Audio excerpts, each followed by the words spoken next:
두 번째 시간입니다. 첫 시간도 좀 어색했는데 보시는 여러분들도 아마 더 답답하셨을 거로 생각이 됩니다.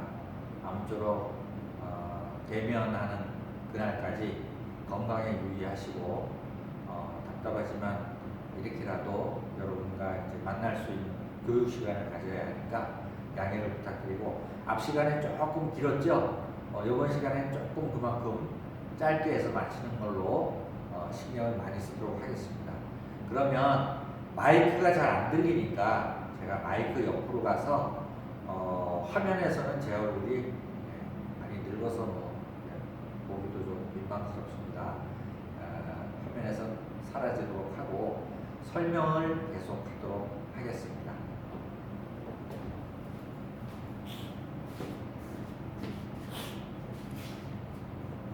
이번 시간에 창업 자금에 대해서 말씀을 드린다고 했는데, 창업에 필요한 건물이나 설비 또는 토지, 장소 뭐 이런 것들이 거의 이제 자금이라고 하는 말로 표현이 되는데, 이 자금이 개인적으로 풍부할 때는 이걸로 내가 가지고 있는 걸로 다 해결이 되겠죠. 그러나 덩어리가 커지고 액수가 많아지면 부족한 자금을 조달을 해야 되는데, 그 조달을 하는 것이 이제 바로 타인 자본, 쉽게 말하면 빚이 되겠습니다. 빚. 그래서 자금은 또 시설 자금과 운전 자금이 필요한데, 시설 자금은 역시 건물이나 기계, 장소에 대한 어떤 소모되는 자금이 될 것이고, 운전 자금은 사업을 외식을 창업해서 영업을 시작하기 전에 음식을 만들 재료가 또 필요하죠. 이런 것들, 그 다음에 약간의 인건비가 또 필요하죠. 사업하기 전에. 이런 것들을 우리가 운전 자금이라고 합니다. 그래서 이런 자금들이 꼭 필요하게 되고, 그리고 사업 아이템을 가지고 있을 때 이것을 능란하게 만들 수 있는 능력, 또 취급할 수 있는 인력, 이런 것들을 우리가 기술이라고 한다고 말씀을 드렸습니다. 또 한 번만 일회성으로 그치는 것이 아니라 지속적으로 이런 서비스 수준을 유지할 수 있는 능력도 상당히 중요하다고 하겠습니다. 그래서 외식 창업의 기본 요소, 창업자, 사업 아이디어, 자본, 기술, 이 네 가지가 창업의 4요소 이렇게 부르고 있습니다. 창업의 유형을 보면은 교재에서는 5가지 형태로 나눴습니다. 독립 창업, 프랜차이즈, 가맹 창업. 서로 상반되는 개념을 가지고 있는 것끼리 묶어서 5가지로 나눴습니다. 두 번째는 혁신 창업, 모방 창업. 세 번째 개인 창업, 공동 창업. 네 번째는 무점포 창업, 점포 중심형 창업. 다섯 번째는 기업을 매입이나 매수해서 하는 창업. 이렇게 크게 5가지로 나눴는데, 여기서 하나하나씩 간략하게 살펴보도록 하겠습니다. 첫 번째, 독립 창업과 프랜차이즈 가맹 창업에 대한 설명인데, 독립 창업은 우리 학생 여러분들이 혼자서 친구의 도움 없이 오롯이 나의 자본만 가지고 식당을 열었을 때 그것이 바로 독립 창업이고, 점포의 이름은 아마 여러분들이 주변에서 들었거나 내가 부르고 싶은 이름을 정할 수도 있을 겁니다. 이런 것들이 운영하는 사업주, 나 개인에 의해서 모두 독립적으로 의사를 결정할 수 있는 업체, 이것이 독립 창업이죠. 프랜차이즈 가맹 창업은 이미 이름이 알려진, 사회에서 이미 인지도가 높은 외식업체의 노하우를 이용료를 주고, 즉 로열티를 지급하고 기업의 노하우, 운영 노하우, 메뉴 만드는 노하우, 경영 노하우 이런 것들을 활용해서 사용료를 주고 활용해서 지점을 개업해서 운영하는 것을 프랜차이즈 가맹 창업이라고 합니다. 내가 음식에 대해서 전혀 모르고 또 자신도 없을 때 잘 되는 업체와 계약을 해서 그 업체의 상호와 이런 그 노하우를 활용할 수 있다면 대충 해도 본전을 할 수 있겠죠. 이런 것들이 바로 프랜차이즈 가맹 창업입니다. 프랜차이즈 가맹 창업은 요즘에 사회적으로 갑질 논란에 많이 휩싸이는 부분이기도 해요. 꼭 시장에 더 센 재료가 있는데도 불구하고 가맹점에서 대주는 재료를 사용해야 될 수밖에 없는, 그것도 뭐 싸게 주면 좋지만 비싸게, 이런 갑질 논란이 많이 되는 그런 창업의 형태 중에 하나입니다. 두 번째는 혁신창업, 모방창업.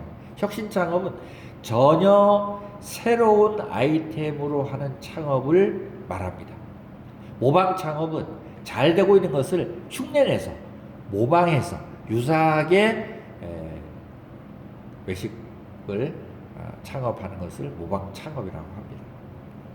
개인창업은 아까 1번에서 나왔던 오롯이 나 개인이 하는 창업이고, 공동창업은 내 친구와 내 가족과 공동 명의로 하는 창업을 말하는데, 공동창업을 하게 되면 주도권 싸움을 많이 해서 뒤끝이 별로 안 좋게 끝나는 것을 많이 봤습니다.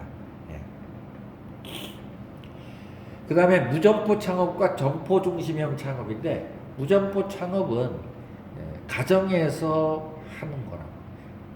옛날 그 관광업 사업 중에서 여행사라고 있죠. 여행사의 중개료를 먹기 위해서 집에다가 전화만 설치하고 전화번호만 있는 점포나 어떤 사무실이 없고 가정에다가 전화만 갖다 놓고 전화 받아서 연결만 시켜주는 그런 여행사도 있었어요. 무점포 여행사인 거죠. 또 웹상에 있는 점포, 이것도 역시 무점포에 해당이 됩니다.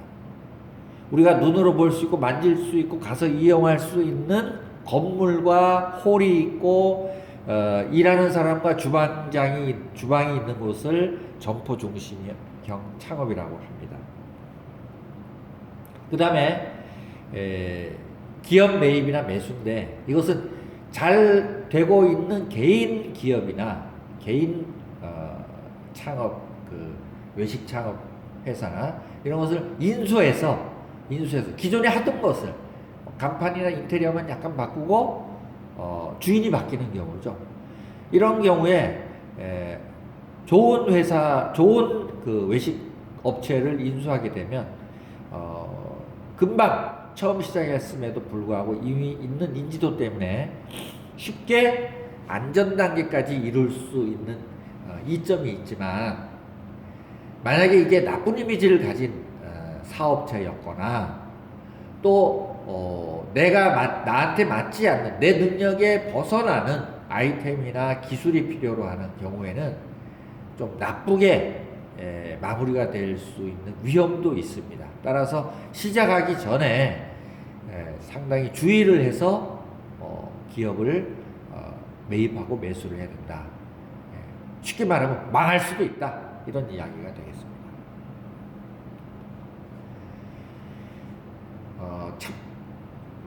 챕터 2장인데요. 2장에서는 우리가 부르고 있는 외식 산업이 어떻게 나누어지는지에 대해서 간략하게 살펴보도록 하겠습니다. 한국에서 분류하는 방법, 미국의 분류 방법, 일본의 분류 방법, 이 세 가지를 이제 참고로 보도록 하겠는데, 첫째는 한국에서 외식 산업을 분류하는 방법입니다.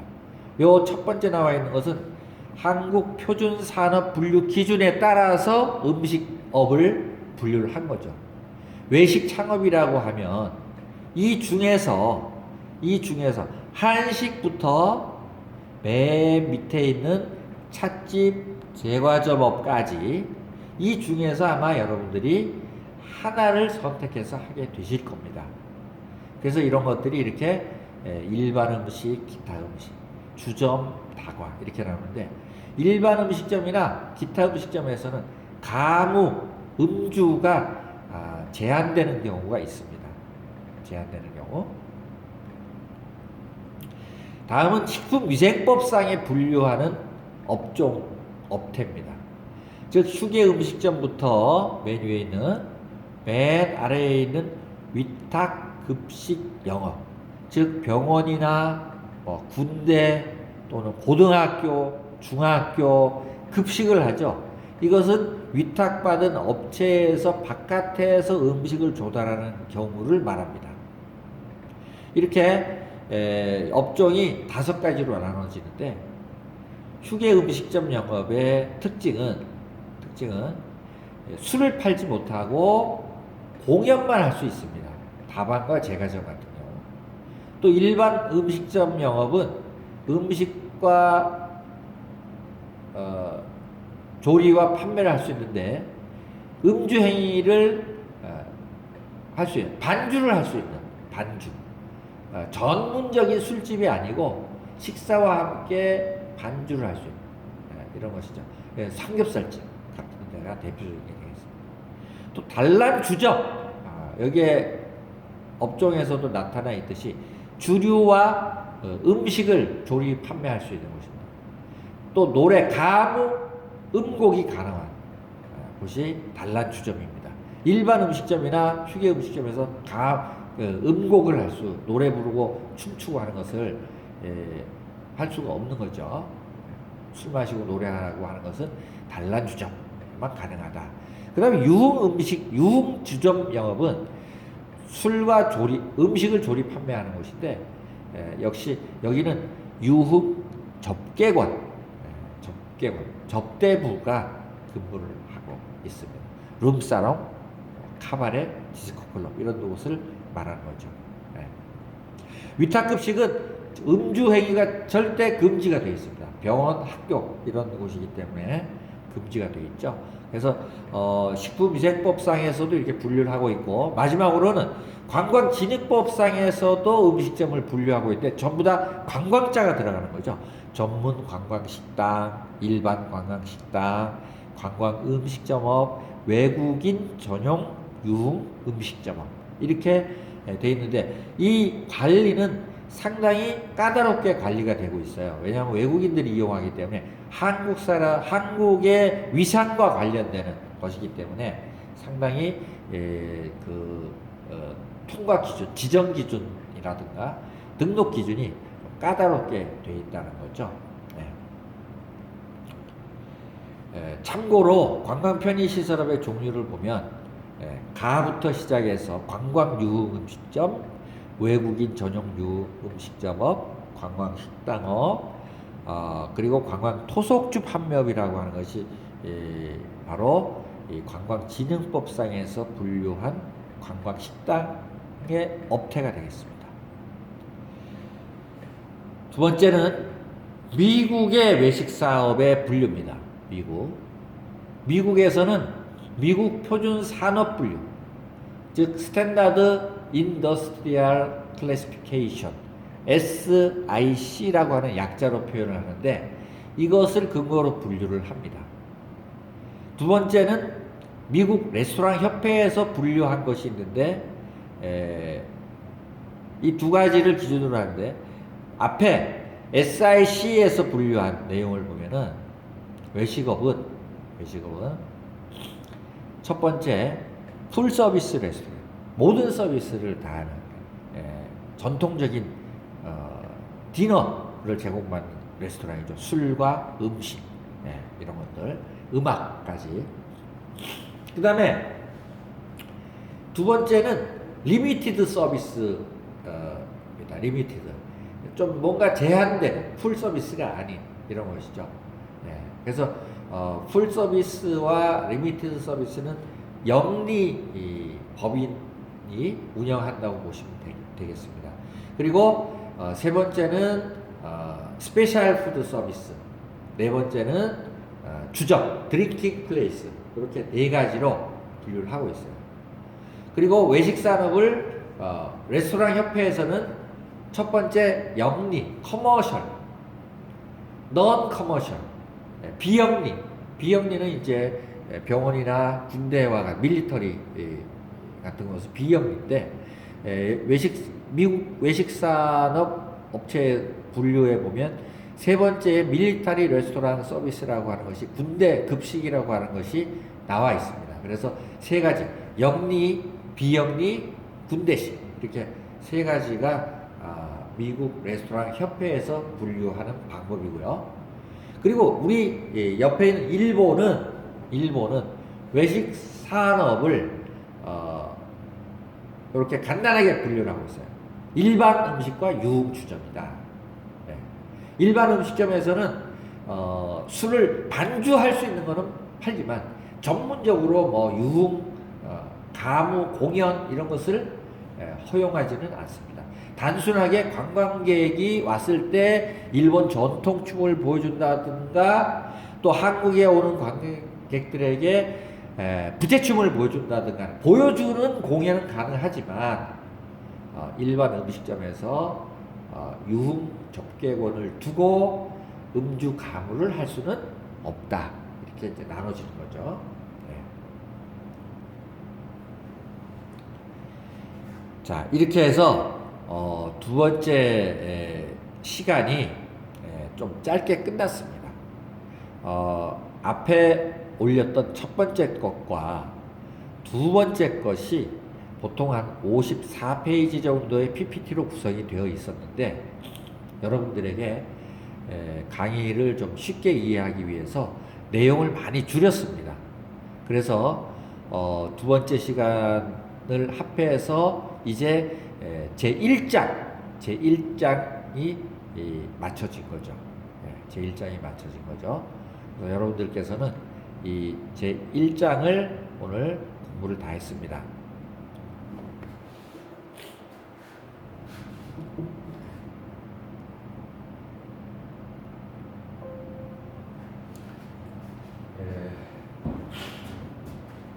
오늘 1회, 2회를 통해서 이렇게 영상으로 여러분들에게 제가 전할 수 있는 메시지를 전했는데, 제가 이렇게 봐도 별로 재미가 없네요. 여러분들은 얼마나 재미가 없겠습니까? 넓은 마음으로 이해를 해주시고, 세 번째 강좌는 2장부터 올리겠습니다.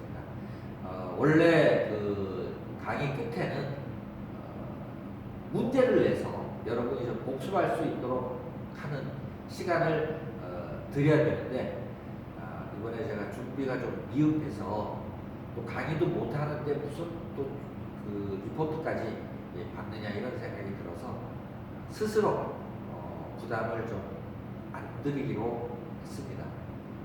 두 번째부터 만약에 이런 그 유튜브를 통한 강의가 좀 능숙해진다면 그때부터 이제 수업에 대한 리뷰를 할 수 있도록 문제를 제시해서 여러분이 리포트로 작성해서 대면 수업할 때 제출할 수 있도록 제가 만들겠습니다. 오늘은 제가 너무 좀 이렇게 어색하고 해서 여러분에게 더한 부담을 드리기가 좀 민망합니다. 따라서 오늘은 편하게 여기까지 수업 내용만을 가지고 마치는 걸로 하고 인사를 드리도록 하겠습니다. 삼강 때부터는 좀 더 숙달된 모습으로 올릴 테니까 이쁘게 봐주시기 바랍니다. 감사합니다.